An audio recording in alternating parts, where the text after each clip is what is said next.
Welcome to Our Future is Kind, a podcast exploring how we build the future we want to live in, one kind act at a time. I'm your host, Michael Neece, president of Our Future is Kind, and your companion in conversations about kindness, leadership, connection, and courage. Each week, I sit down with thoughtful leaders, creators, and bridge builders to explore what a healthier, more humane future could look like, and the choices it takes to build it. These are honest conversations about purpose, culture, curiosity, and what it really means to show up for one another at work, in our communities, and in everyday life. Along the way, we'll unearth practical ideas, small but meaningful acts, and questions worth sitting with, because building what's next is a choice. So let's dive in. Carden is a strategic business growth consultant and CEO of Carden Incorporated and founder of the Expert in You brand and influence marketing and media agency. She is a 3-time author and #1 international best-selling author, speaker, podcast host, and magazine publisher. Carden, welcome to the show. Thank you so much. And I'm actually 4-time. I just had a book come out a week ago. Oh, congratulations. So, yeah. Wow. What's the name of this latest title? Yeah. So it's called Be the One They Choose. Okay. I have it here. The new rules for standing out and winning more business. That's wonderful. Well, congratulations. Thank you. Thank you. I have to go pick up my copy here in just a few minutes once I'm logged off. Thanks. We'll have to update the bio. Yeah. Well, but it is so good to have you here on the program. And Thank you. While I gave an introduction of you, I always like to turn it back to you and say, what makes you you? Oh gosh. Oh, what makes me me? First of all, I've been in business for 40 plus years. So everything that I do comes from real experience and being in the trenches, I like to say, going through the pitfalls. So I think that's one thing. But the other thing that makes me me is just who I am as a person, how much I care, my integrity, the things that are the most valuable to me in my life. So that's wonderful. And I've had the great pleasure of being on your podcast. Yes. And absolutely picked up on the fact that you are a generous spirit and a very kind soul. So that's why we wanted you on our program. Well, thank you. Thank you. Yes, we have to live that way, right?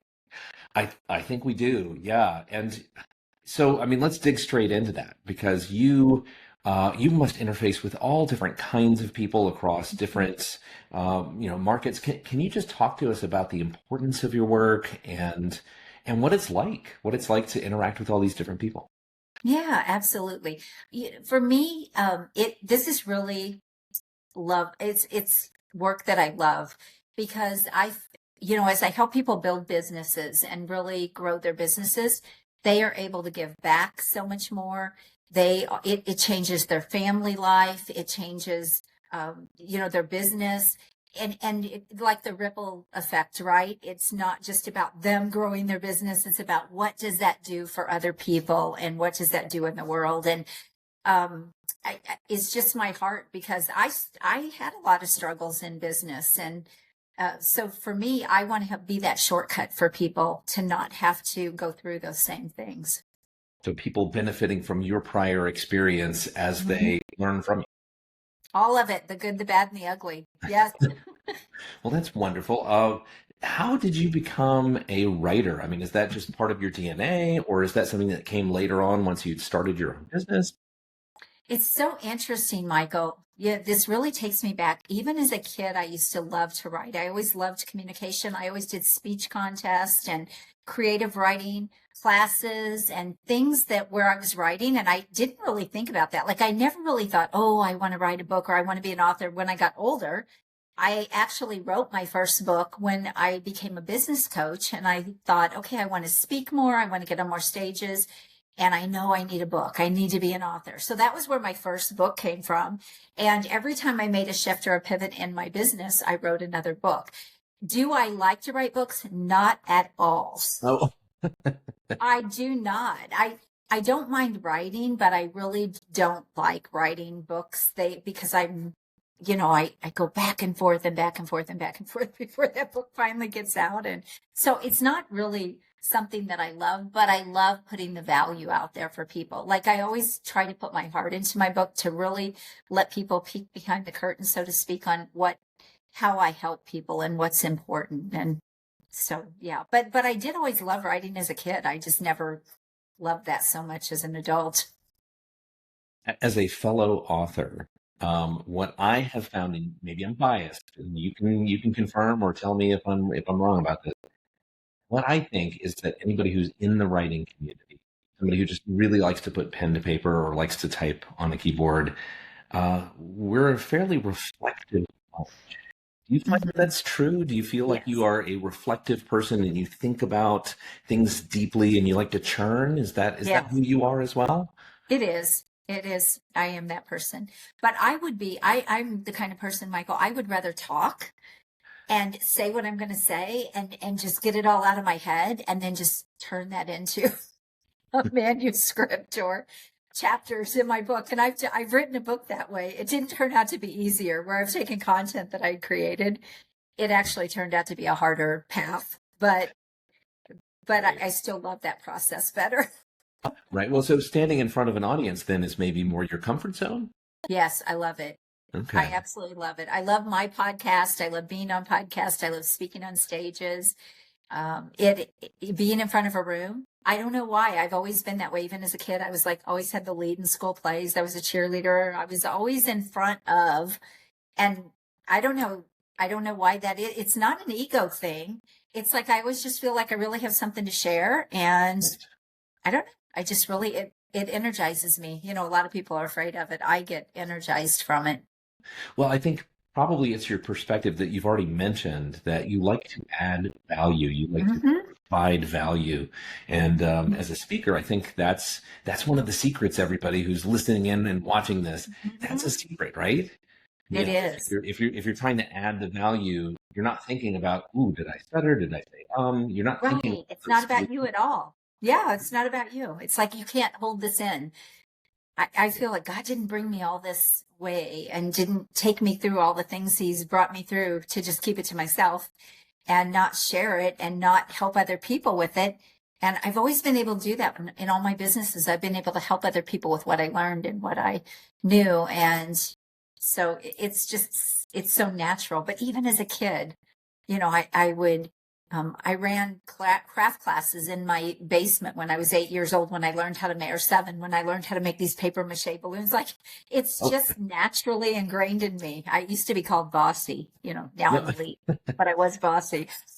Well, I'm sure that is not accurate, but I do get where other kids get that impression, because I also, I was the kid who was always happy to stand in front of people and tell them Mhm. things and direct a room. People at a wedding will always come to me and be like, "Can you make an announcement that there's this thing in the other room?" And Yeah. yeah, I always get asked, Ann, will you pray? We're at a family event and you say the prayer, because I'm not afraid to do that. Right. So right, it's right. just, it's funny. Yeah. Well, you're pointing people past you toward a higher power, so that Yeah. also helps, right? Absolutely. But Yeah. yeah, I think it is more natural, but it is a skill people can learn, just FYI. So we don't want to make it sound like it's always natural. And we Okay. still get nervous. I still get nervous when I did a speaking engagement a couple weeks ago, and I was a little bit nervous, but then once you get going, it all becomes very natural and you have fun with it, and you really don't think about you. Literally, when I'm in front of a room or on a podcast or anything, I'm not thinking about me at all. They're asking me about me a lot of times, but I'm really thinking about, okay, how will this help somebody? What can I share? How can I be raw and real here so that it gives real true value to people and really helps them so they walk away with something. So that's always my thought. So on the podcast, Our Future is Kind, we're always thinking about help.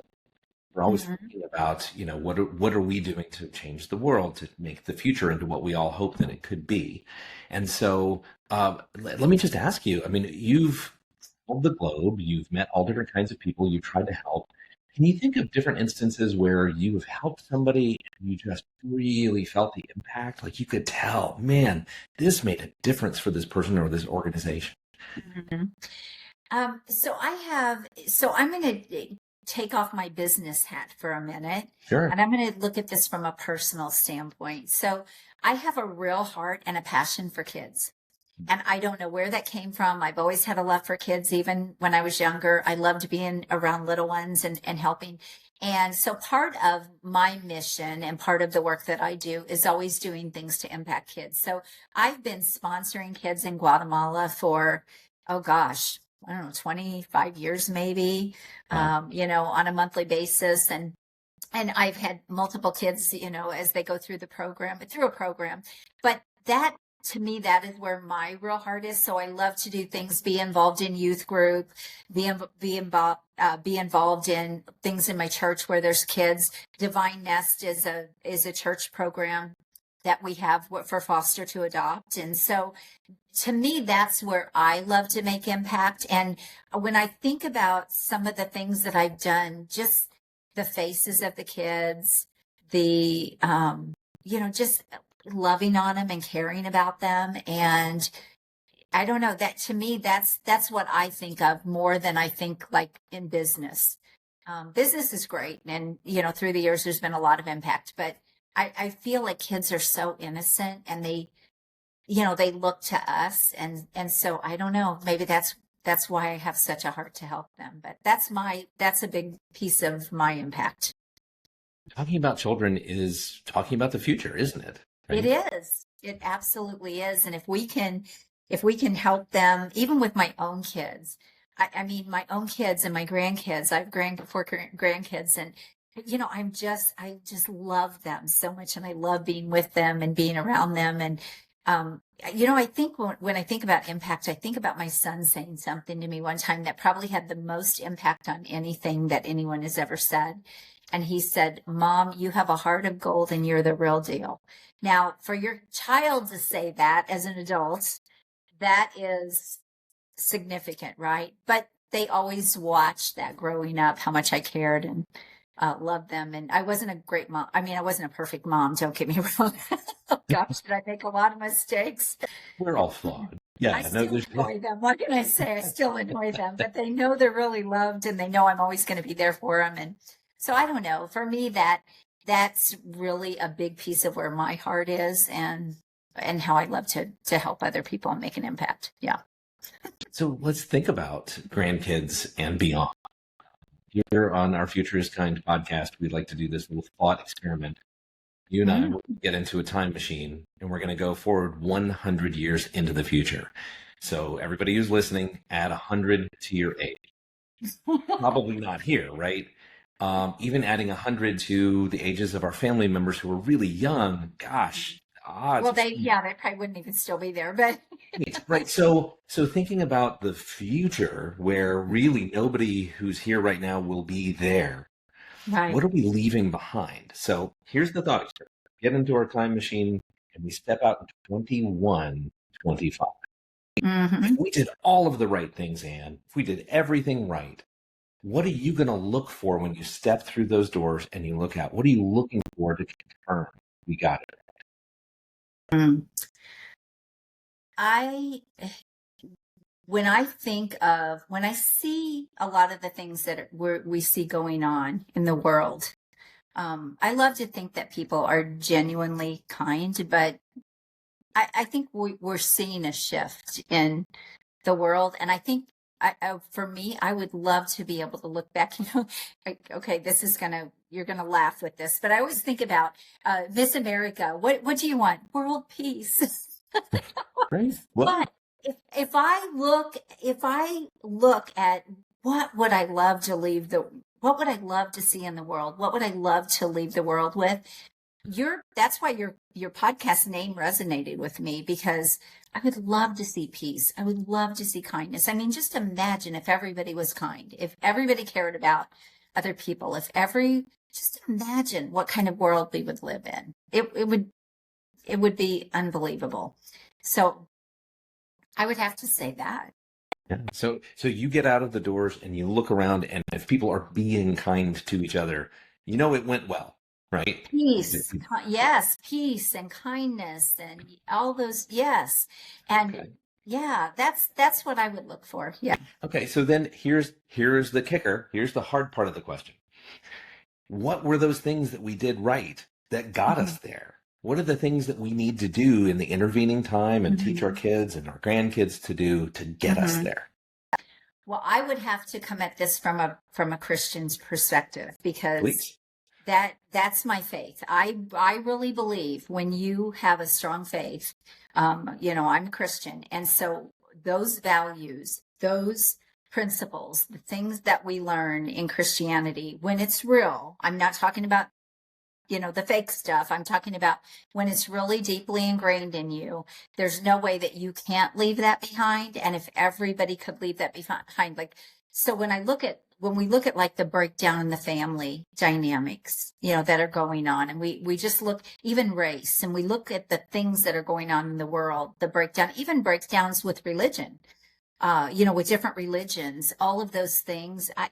Gosh, if that could just go away. So for me, it would be to instill those values, those all the things that I truly believe in, because I know they're the things that have served me well in my life, and they've served my family well in their life, and that was passed down to me. And so, if that could keep going. Does So that make sense? yeah, it absolutely makes sense. And if I would make a guess, then part of what you hope is being passed down is, phrases like "Blessed are the peacemakers," and thinking about the children, right? Mhm. Thinking about what do they do to take care of each other and Right. so forth. Yeah. Yeah, absolutely. All Yeah. right. So it could Okay. be biblical. It could be biblical principles. It could be just principles of kindness. It could, those things. For me, it would be biblical, but yes, Sure. absolutely. Yeah, no, that's wonderful. All right. Well, sounds like a great future. It sounds like a hard but worthwhile and worthy path to get us there. Um, so let's turn a little bit because you've already alluded to it. Things are not always going great. There are moments where you look out in the world, you're scratching your head saying, how can people be so mean to each other? How is that Mm-hmm. possible? So on days when you're feeling discouraged, Anne, what is it that you reach for to try to be inspired? What are the things that you like? Is it a TV series? Is it a set of Mm-hmm. books? What do you do to feel inspired? I love books. I always turn to my faith. I turn to the Bible, but I also love books that encourage me. But I think also, Michael, I look at it as it's a choice. Like how we feel and how we think is a choice, right? We can choose to either make the world a better place or get stuck in all the mess, get caught up in all the mess. Like something that I absolutely can't stand is gossip and drama. I do everything to remove that stuff from my life and even people that love that kind of. And so when I look at things like that, I think um, I have to look at the choice that I'm making in everything that I do and even how I'm thinking, right? I know that. So it literally, the more you do this, the more it becomes a habit. So if I'm feeling uninspired, but also music does a lot for me. I love to listen to music. It's very uplifting for me. So if I'm feeling down, it energizes me. So that's a go-to for me, even sometimes more than books. Are there any particular kinds of music that you're attracted to, that you hear it and you're like, oh, yay?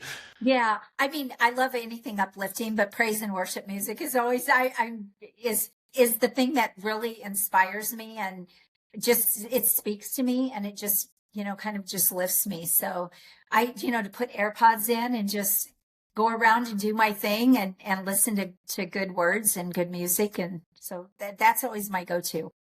Lovely. All right. Wonderful. All right. So everybody who's out there listening and watching, we're going to put this in the show notes. We might even get some suggestions from Anne so that you can go and maybe click on certain URLs and get to that music just right away. So very There we nice. go.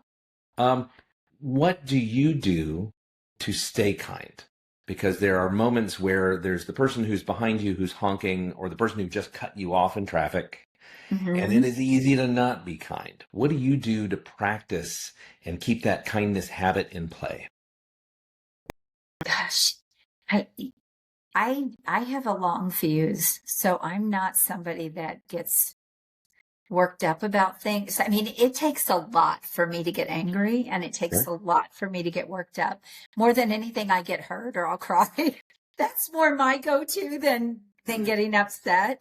So I don't know that there's, I wish I could tell you there was something, but there just isn't. Again, it's kind of my nature. I'm more easygoing, and I don't really have to think about being nice to people, if that makes sense. That No, it, sounds, it absolutely does. I And I think mean, if that sound arrogant, but I don't. That's more my nature than the other. Well, in some ways, I think you've just reflected back to everybody who's listening in that once you have really exercised that habit to the point where it feels second nature, it's Hmm. always hard to define it, right? It's Yes. it's that idea of, I mean, and I think you put your finger on it. You stay calm. It takes a Hmm. lot to get you invested in getting angry or something like that. Hmm. Whereas just being calm, that kind of keeps everything, nice and easy going, right? Yeah, I'm kind of like a go with the flow kind of person in a way. Not to my detriment, but it is more my nature to go, go with the flow. I realize, but it's probably comes from 40 years of building businesses, Michael. You you That's get pretty resilient, and now that being said, I've made so many mistakes. And have I always treated people the way they deserve to be treated? No, but it was never intentional to wrong someone. It was never intentional or to hurt someone. I'm not somebody that would intentionally ever try to hurt somebody. Like, that is so not my nature. Does that mean I've never done it? No, not at all. Right? That's my husband. He'll tell you. Because people, they take things wrong, and they look at things, they have their own perspective, right? And so they look at things a certain way. So people will naturally, they will get hurt. But I have never, well, I shouldn't say never. Probably as a kid, I did some of these things, but as an adult, I don't do things to try to hurt people. And I'm just the opposite, probably sometimes to a fault. Well, it brings us back to where we started the conversation, which is you are a reflective kind of person, and you don't always get it right, just like all the rest of us. You are imperfect, but it sounds like you try to learn from what didn't go well. Absolutely. Yes. I don't try to repeat the same mistakes over and over again. That- That's a mistake, right? Right, right. The Yeah, I try to repetition. that looks like, okay, what could I have done different here? Or how could I have done this better? And I think when you do get in the habit of thinking like that, I mean, it is natural, so you don't really think that way anymore. But I am always analyzing, even it doesn't matter what I'm doing. How could I have done that better? Or gosh, that didn't go the way I wanted to go. What could I have done differently? Or how could I have handled that differently? And so I'm always self assessing, always. Right. So, is there a particular offering that you have for those who are seeking out your services? Do you have a particular offering that you're just, oh my gosh, I'm glad they chose this because this is so exciting. I can't wait to teach them this. Is there anything like that? As far as like in my business? Yeah. Yeah. Oh, yeah. I mean, really, my expert in you method that I teach is the thing that I love to help people with, because it changes their business. It changes their money. It changes a lot of times. A lot of my clients that I work with have been struggling for a long time, trying Sure. to figure out something that's not working, trying to figure out those missing pieces, those gaps. And when I just started with a new client a few days ago, or I guess last week, the end of last week, and she's been in business for years, 34 years. She's brilliant and amazing, has an amazing business, but she loves some of the things I talked about at this speaking event. And so when I started working with her, she said, "Oh my gosh, I've been trying to figure this out for years." Like, this was in our first session. She said, "Where have you been all my life?" I mean, so when people feel that way, gosh, I mean, that that just means the world, right? That, Gratifying. wow, Yeah. this is going to impact them. And when you see them get excited, my husband used to say, you get more excited about your clients' results than you do your own. And I would say, yeah, right. Right. I know. Hey, that right there, I think it speaks volumes. The fact that you're so dedicated to others' success. I think that's amazing. So, one last big question before we try to wrap up here. What is the next thing? I mean, you just published a book. Do you want to tell us more about that? Is that Yeah. yeah. Yeah. So this is a piece of marketing that I already do with my clients and have been doing for 15 years since I've been coaching. But it's really become even more refined. And as I'm now getting out again and kind of doing more speaking, and working with businesses that really need to level up what they're doing in their business for their marketing, I knew that I wanted to write a book around this. And so that's what it's all about. If a lot of businesses, Michael, you and I are online. And so that's very natural for us. But a lot of businesses are still not online, or I work with a lot of coaches and consultants, and they're afraid to put themselves out there. They're afraid to get on podcasts or start their own show or write their book or whatever it is.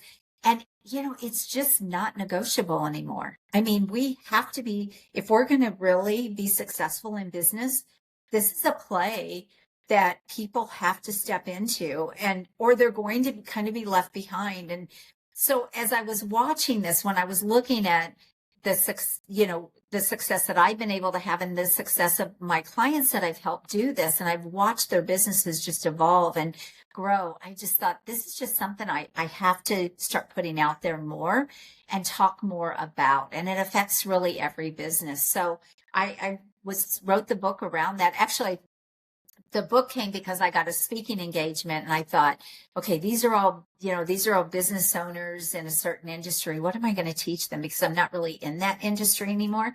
And then I thought, I'm going to take what I'm already doing, like with coaches and consultants and professional entrepreneurs. And that's where I decided to actually write the book. I'm like, okay, I'm going to write a book around this, and then this will be my speaking engagement. So that's kind of how that all came to be. Well, I can't wait to grab a copy of your book and get some of these deep insights and maybe learn more that will help my business. So thank you. I appreciate that. Yeah. So Ann Carden, if people wanted to reach out to you, learn more, get some of your wisdom, where can they find you? Yes, you can go to my website at Ann L. Carden. It has an L in the middle.com. And I've got some free resources on there. You can find the links for my books. You can book a call. You can, take advantage of my podcast, all the things that are on there, my blog, a lot of resources that will help you there. This is the best place. Wonderful. Well, I encourage everybody who's listening and watching to go and check it out. Ann is definitely here for you. She's going to cheer you on in your success and make sure that you're doing a great job. So, absolutely. So Ann Carden, thanks for being on our Future is Kind podcast. Thank you, Michael. I appreciate it. Thanks for having me. This episode's kindness challenge: lead with service first. In moments where you're tempted to prioritize visibility or revenue alone, pause and ask, how can I add value first? Ann's career is rooted in helping others avoid common business pitfalls and move faster towards success, not by self-promotion alone, but by serving deeply and generously with integrity. Let today's challenge be to serve first, even when it doesn't immediately benefit you. And notice how kindness becomes a strategic differentiation in every relationship. Want to stay inspired so you can stay kind? Choose uplift over noise. When Ann needs inspiration or clarity, she reaches for what elevates her spirit: uplifting books, meaningful praise and worship music, and a mindful choice to avoid gossip or drama in her life. By consciously curating the content and influences she consumes, especially media that reinforces truth, compassion, and purpose, she protects her energy and keeps her kindness practice strong. Let yourself be inspired not by what shocks you, but by what encourages you to serve wisely and live authentically. You've been listening to our Future is Kind podcast, where building what's next is a choice. Make your next choice a good one and help build the future we want to live in.